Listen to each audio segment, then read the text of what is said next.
Farah Hannoun here with UFC lightweight Anshul Jubli, who takes on Mike Breeden this Saturday at UFC 294.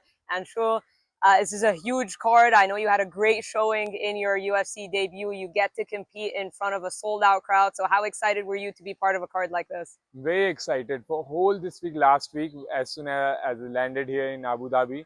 I'm very excited. I love this energy when you come to the hotel, meet all the fighters, and the interviews, the weight cut, and everything. I love this. I think I'm very excited. I'm a happy fighter right now. I'm happy.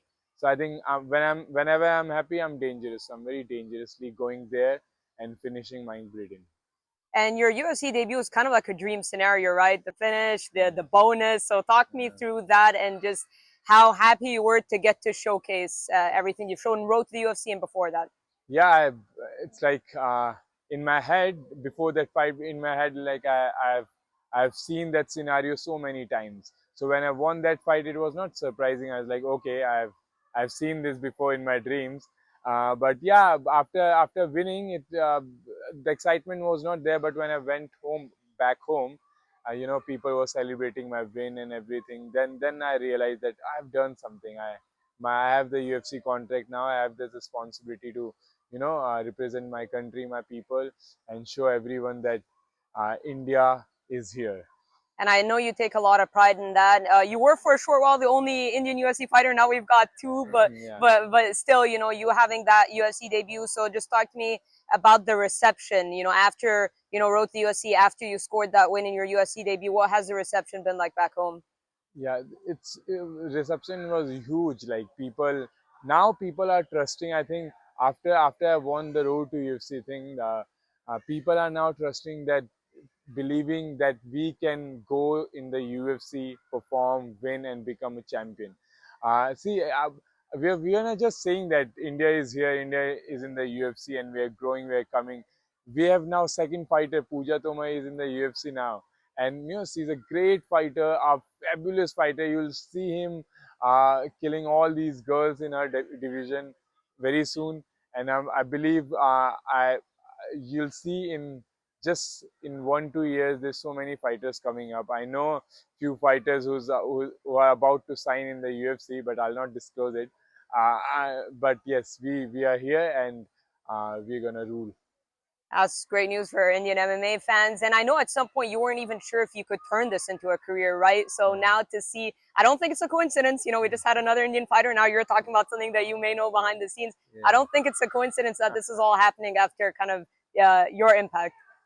Um, um, it's not after I won and after my fights I won the road to UFC. All these things are happening. There's so many people behind this success. Like Indian MMA community, it's a very small community, but they're trying very hard. They tried very hard all these years where people were saying Indian MMA will not grow or nothing. And the MFN Metrics Fight Night, it's a Aisha Shroff's promotion, and they are putting all their money and soul into the fighters growth and everything.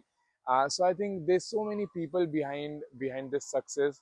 And yes, it's like with me and my coaches, after I won and I got the UFC contract. Now UFC is like, okay, we can go to India, we can pick Indian fighters. But yeah, I'm very very happy that if I can lead this movement lead this movement, so it would be great. Yeah, kickstarting the wave. And you take on Mike Breeden. I know he hasn't had much success in the octagon. He's 0-3. So what do you think of him as an opponent, and how do you see the fight playing out? No, I think he's a great opponent. He's a very good fighter. He's a complete fighter. He knows everything. See, if you're in the UFC, you're not a average fighter. That's for sure. If you're in the UFC, that's mean you're a high caliber fighter. But that's what I am. I have proved that I'm a high caliber fighter. I won this road to UFC where Chinese, Korean, Japanese fighter fought, and I've won this tournament. I proved that I'm one of the best in Asia. Now it's time to prove that I'm in best in the world. I'm in that path that in few years I'll be in the best in the world, and Mike Breeden is in just front of me, and I'm gonna go there, finish Mike Breeden, win this fight, and after that, next step.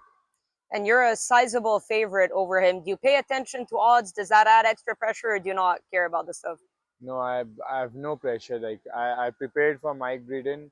I prepared very hard in my camp. Before the camp, I've been working. I've been doing MMA professionally from last 5 years, and I believe in these last 5 years I've did very hard work and everything. So I don't think Mike Breeden can stop me now. Well, one last one. You had an amazing UFC debut. How do you top that performance? Let's see it again. I said you had an amazing UFC debut. How do you top that performance? Oh, in last fight I finished the fight in second round. This time I'm going there to finish the fight in first round. Knockout? Knockout submission. If it this see Mike Breeden is a complete fighter. If he wants me to go to the ground, I'll go to the ground and submit him. If he wants me to strike with him, I'll knock him out. All right. Well, thank you so much for the time and best of luck. Thank you so much.